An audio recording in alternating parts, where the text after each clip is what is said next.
नमस्कार। आज हम आपके लिए कहानी लेकर आए हैं सीमा और पुरानी हवेली का भूत। सीमा एक बहादुर और समझदार लड़की थी। वह अपने माता पिता के साथ एक छोटे से गांव में रहती थी। गांव के किनारे एक पुरानी हवेली थी जिसके बारे में लोग कहते थे कि वहां भूत रहता है। शाम होते ही कोई भी उस हवेली के पास जाने की हिम्मत नहीं करता था। एक दिन सीमा अपनी सहेली राधा के साथ स्कूल से घर लौट रही थी। रास्ते में उन्हें हवेली दिखाई दी। राधा डरते हुए बोली, सीमा, सुना है इस हवेली में रात को अजीब आवाजें आती है, अलग अलग आवाजें आती है। सीमा मुस्कुराई और बोली, हो सकता है यह सिर्फ लोगों का भ्रम हो। बिना देखे किसी बात पर विश्वास नहीं करना चाहिए। उस रात सीमा हवेली के बारे में सोचती रही। काफी देर सोचती रही। उसकी जिज्ञासा बढ़ती जा रही थी, उसकी लालसा बढ़ती जा रही थी। वो काफी सोच विचार कर रही थी। अगले दिन उसने तय किया कि वह हवेली का सच जानकर रहेगी। हवेली में क्या है नहीं है उस पूरे सच को जानेगी। उसके अंदर उत्साह बढ़ने लगा। शाम को सीमा एक टॉर्च लेकर चुपचाप हवेली की ओर निकल पड़ी। हवेली पुरानी, बहुत ही पुरानी और खंडर जैसी थी।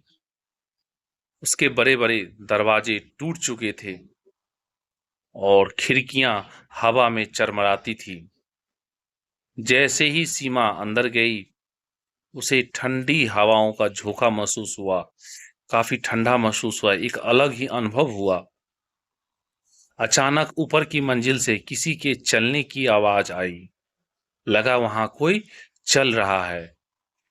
ठक ठक ठक। सीमा का दिल तेजी से धड़कने लगा, लेकिन उसने हिम्मत नहीं हारी। वह धीरे धीरे सीढ़ियां चढ़ने लगी। ऊपर पहुंचकर उसने देखा कि एक कमरा आधा खुला हुआ था। जैसे ही उसने दरवाजा खोला, उसे एक सफेद परछाई दिखाई दी। सीमा काफी डर गई, लेकिन उसने टॉर्च की रोशनी उस पर डाली। तभी वह परछाई अचानक गायब हो गई। सीमा हैरान रह गई, परेशान हो गई, अचंभित हो गई। तभी पीछे से किसी के रोने की आवाज सुनाई दी। लगा पीछे कोई रो रहा है। सीमा ने पूछा, कौन है? कौन है वहां? कोई जवाब नहीं मिला, कोई उत्तर नहीं मिला। अचानक कमरे के कोने में एक पुरानी तस्वीर गिर गई। धड़ाम। तस्वीर में एक छोटी लड़की थी। तस्वीर के पीछे लिखा था, सीमा मेरी मदद करो। यह देखकर सीमा और घबरा गई। उसका नाम भी सीमा था। उसे लगा जैसे कोई उससे बात करना चाह रहा हो। तभी कमरे में हल्की रोशनी फैल गई। एक लड़की की धुंधली आकृति दिखाई दी। वह भूत जैसी लग रही थी, लेकिन चेहरे पर दुख था। लड़की बोली, डरो मत, मैं तुम्हें नुकसान नहीं पहुंचाऊंगी। तुम सुरक्षित हो। सीमा ने हिम्मत करके पूछा, तुम कौन हो? लड़की ने कहा, मेरा नाम भी सीमा ही है। बहुत साल पहले मैं इस हवेली में रहती थी। अचानक आग लग गई और मैं अपने परिवार से बिछड़ गई। मेरी आत्मा यहीं भटक रही है। यह सुनकर सीमा को उस पर दया आ गई। मैं तुम्हारी मदद कैसे कर सकती हूँ? उसने पूछा। भूत लड़की ने कहा, हवेली के पीछे जो है सो पुराने बरगद के पेड़ के नीचे एक डिब्बा दबा है। उसमें मेरे परिवार की आखिरी निशानी है। उसे मेरे दादा के मंदिर में पहुंचा दो, तब मुझे शांति मिलेगी। अगले दिन सीमा ने दोस्त मोहन की मदद से बरगद के पेड़ के नीचे खुदाई की। कुछ देर बाद उन्हें एक लोहे का पुराना डिब्बा मिला, जो डिब्बा बहुत ही पुराना था। उसमें कुछ तस्वीरें थी, चिट्ठियां थी और एक चांदी का लॉकेट भी उसमें था।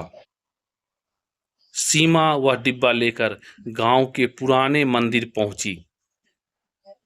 वहां पुजारी ने डिब्बा देखकर कहा, यह तो उस परिवार की निशानी है जो कई साल पहले इस हवेली में रहता था। पुजारी ने विशेष पूजा करवाई, अलग ढंग से पूजा करवाई। सभी लोगों को पूजा के लिए आमंत्रण दिया गया। सभी लोग उसमें शामिल हुए। उन वस्तुओं को मंदिर में सुरक्षित रख लिया गया।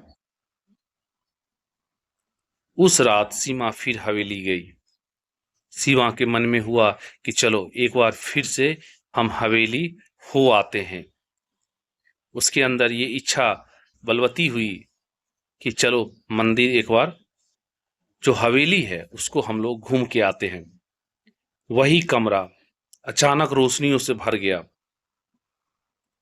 सीमा एकाएक आश्चर्यचकित हो गई कि इतना तेज रोशनी कैसे आ गया। भूत लड़की उसके सामने प्रकट हो गई। जैसे ही प्रकट हुई, सीमा अचंभित हो गई। थोड़ा देर के लिए सीमा घबरा गई कि अरे ये क्या हो गया। वह मुस्कुराते हुए बोली, धन्यवाद सीमा, काफी शुक्रिया अदा की कि तुमने मुझे मेरा काम कर दिया। तुमने मेरी आखिरी इच्छा पूरा कर दी। जो मेरी इच्छा थी, आखिरी इच्छा, उसको तुमने पूरा कर दिया। अब मुझे शांति मिल गई है। अब मुझे किसी बात का दिक्कत नहीं है। वो भूत को काफी शांति मिल गई। इतना कहकर उसकी जो आकृति थी, भूत की आकृति, धीरे धीरे चमकने लगी और फिर हवा में विलीन हो गई। वो जो भूत थी, वो काफी सुख मिला, शांति मिला कि उसकी जो इच्छा थी वो सीमा नाम की लड़की ने पूरी कर दी। और भूत जो लड़की थी वो भी सीमा ही थी और उससे इसको काफी सुकून मिला। और धीरे धीरे भूत जो है वो हवा में वहां पर विलीन हो जाती है। इसके बाद हवेली से कभी कोई अजीब आवाज नहीं निकलती, नहीं आई। गांव वालों का डर भी खत्म हो गया था। सभी लोग डरना बंद कर दिए थे। सभी लोग सीमा की बहादुरी की तारीफ करने लगे कि सीमा बहुत ही बहादुर लड़की है। सीमा ने उस दिन एक महत्वपूर्ण बात सीखी, हर डरावनी चीज बुरी नहीं होती। कभी कभी किसी रहस्य के पीछे एक दुख भरी कहानी छिपी होती है। तो आप लोग को ये कहानी सुनकर कैसी लगी? ये डरावनी कहानी सुनकर कैसी लगी कमेंट्स करके जरूर बताएं। चैनल को सब्सक्राइब करें, वीडियो को लाइक और शेयर करना ना भूलें। धन्यवाद।